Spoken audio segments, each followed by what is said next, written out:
একজন বলে যে আমি কি জানি আমি আগের জন্মে কি করেছি না করেছি সেই সাজা এই জন্মে পাচ্ছি।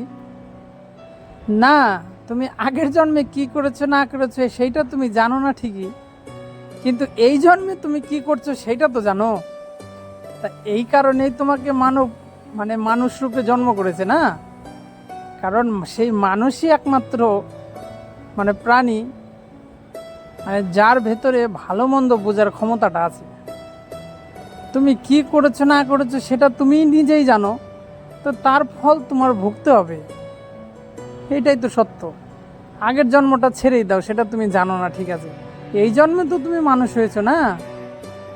তাহলে মানুষ তোমাকে করেছে ভালো মন্দ বিচার করার জন্য, কোনটা ভালো কোনটা মন্দ। যে ভালো করবে তার সাথে ভালো হবে, যে খারাপ করবে তার সাথে খারাপ হবে। হ্যাঁ, এইটাই আসল খেলা। এই খেলা যে না জানে তার জীবন বৃথা। আগে জানতে হবে ভালো মন্দের বিচার, উঠতে বসতে খেতে কাজে অফিসে সারা জায়গায় ভালো আর মন্দ বিচার করার ক্ষমতা আছে। সেখানে একমাত্র তুমি নিজে, হ্যাঁ স্বয়ং তুমি নিজেই পারো কোনটা ভালো কোনটা মন্দ। আর জেনে শুনে যখন চোখটা বন্ধ করে রাখবে তখন কি হবে? তখন হবে ওই যে দ্রোণাচার্য মুখ ফুটে বলেছিল যে তুই যদি আমার ছেলে না হতি তোর শরীর কিরায় খাবে।